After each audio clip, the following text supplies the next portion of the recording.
ఈరోజు రెండు ఆనియన్స్ తీసుకొని మనము ఆనియన్స్ కట్ చేసి చిన్నగా ఆనియన్ మసాలా పరోటా అయితే చేద్దామండి. తినే కొద్దీ తినాలనిపిస్తుంది. పిల్లల లంచ్ బాక్సులకైనా డిన్నర్కు అలా చేసుకొని తిన్నామంటే చాలా బాగుంటుంది. కర్రీ చేసే టైం లేనప్పుడైనా సరే మనకు చాలా సింపుల్గా చాలా తొందరగా చేసుకోవచ్చు. ఇక్కడ మా సిస్టర్ అయితే తిని ఎలా ఉందో చెప్తుంది, వినండి. ఇంకా చేసే ప్రాసెస్ అయితే చూసేద్దామండి. ఇక్కడ కావాల్సినంత గోధుమ పిండిని తీసుకొని జెల్ అయితే వేసుకున్నానండి. అలాగే సరిపోయేమైన ఉప్పును వేసుకొని కాస్త ఆయిల్ వేసుకొని మనం చపాతీ పిండికి ఈ విధంగా పిండి కలుపుకుంటామో, చపాతీకి ఎలా అయితే పిండిని కలుపుకుంటామో ఆ విధంగా కలుపుకొని పక్కనైతే పెట్టేద్దాము. పిండి చక్కగా నానిపోతుందండి. నెక్స్ట్ మనము లోపల స్టఫింగ్ అయితే ప్రిపేర్ చేద్దామండి. ఇక్కడ చిన్నగా కట్ చేసిన ఆనియన్స్ అయితే తీసుకున్నాను. ఇక్కడ మీరు ఎంతమంది చేస్తున్నారో చూసుకొని మీకు సరిపోయేమైన ఆనియన్స్ అయితే తీసుకోండి.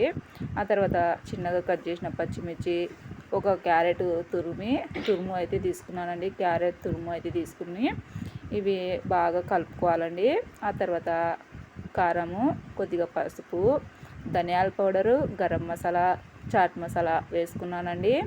ఇవన్నీ మసాలాలన్నీ బాగా పట్టే విధంగా ఇలా ఆనియన్స్ కాస్త గట్టిగా ప్రెస్ చేస్తూ ఇలా కలుపుకున్నామంటే ఆనియన్స్ నుంచి మనకు వాటర్ అనేది వస్తుంది.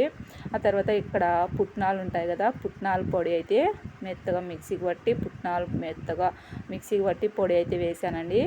ఆ తర్వాత కొద్దిగా కసూరి మేతి అయితే ఇలా మెత్తగా క్రష్ చేసి వేసానండి. ఇవి మొత్తం బాగా ఇలా ఆనియన్స్ను ఒత్తుకుంటూ కలుపుకోవాలండి. ఇంకా కొద్దిగా ఒక రవ్వ వాటర్ అలా చిలకరించి కలిపి స్టఫింగ్ పక్కన అయితే పెట్టేశాను. ఇంకా మనకు పిండి చక్కగా అయితే నానిపోయిందండి. ఇక్కడ మనకు కావాల్సినంత మనం చపాతీకి ఎలా అయితే పిండిని తీసుకుంటామో ఆమెన పిండిని తీసుకొని ఇలా కాస్త ఫస్ట్ ఇలా కొద్దిగా ఒత్తుకోవాలండి. ఏమైనా ఒత్తుకుంటే సరిపోతుంది.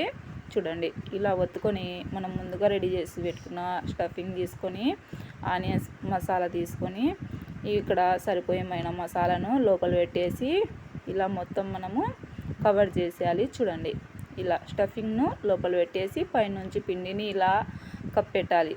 ఈ విధంగా కవర్ చేసేసిన తర్వాత ఇప్పుడు చిన్నగా ప్రెస్ చేస్తూ మనం చపాతీ ఎలా అయితే ఒత్తుకుంటామో ఆ విధంగా రుద్దుకోవాలండి. ఇక్కడ చూపిస్తున్న విధంగా చిన్నగా ప్రెస్ చేస్తూ రుద్దుకోండి. అయితే ఇక్కడ మనకు చపాతీ కన్నా కాస్త మందం వస్తుందండి. ఎందుకంటే మనకు ఆనియన్స్ స్టఫింగ్ ఉంది కదా, అందుకోసం ఇక్కడ కొద్దిగా చపాతీ అనేది మందం వస్తుంది. చూసి మీరు ఇలా గట్టిగా ప్రెస్ చేయకోకుండా ఒత్తుకున్నారంటే మనకు కావాల్సిన సైజులో అయితే వచ్చేస్తుంది. చూడండి, ఇక్కడ చూపిస్తున్న విధంగా ఇక్కడ మనకు కొద్దిగా ఆనియన్స్ బయట కనిపిస్తున్నాయి కదా, ఏం కాదండి అస్సలు.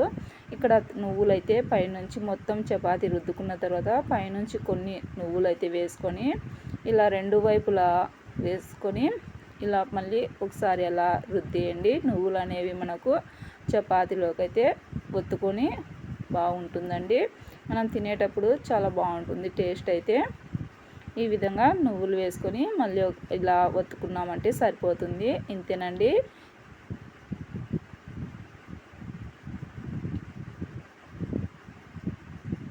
ఇంకా అదే విధంగా మిగతాదిని చేస్తున్నాను చూడండి. ఇంకా ఇదే ప్రాసెస్ అండి. మొత్తం ఇలానే చపాతీలు అయితే రుద్దుకోవాలన్నమాట. కాస్త ఒత్తుకొని అందులోకి స్టఫింగ్ పెట్టేసి మనము గట్టిగా ప్రెస్ చేయకోకుండా నిదానంగా ప్రెస్ చేస్తూ చపాతీ ఎలా అయితే రుద్దుకుంటామో ఆ విధంగా రుద్దుకొని మొత్తం మనం పెట్టుకోవాలన్నమాట. ఇక్కడ చూపిస్తున్న విధంగా పొడి పిండిని అయితే చల్లుకుంటూ రుద్దుకోవాలండి.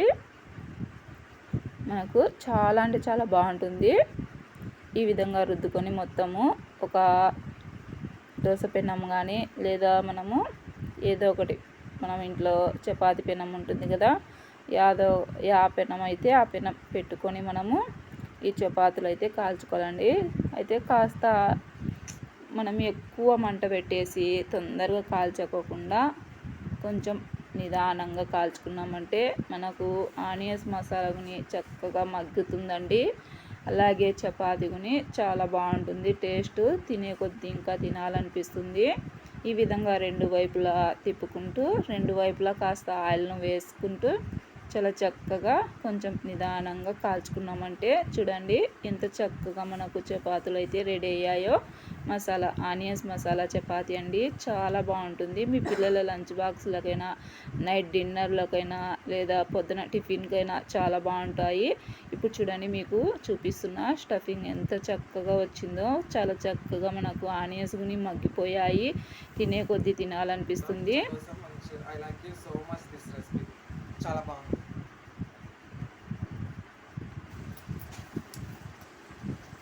ఎలా ఉంది అంటే అసలు మాటలు రావట్లేదు ఫ్రెండ్స్.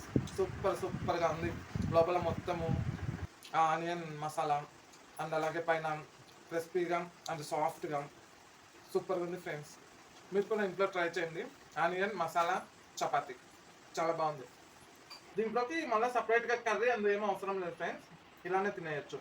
ఎందుకంటే అంత మంచిగా ఉంది ఈ రెసిపీ మాత్రం సూపర్.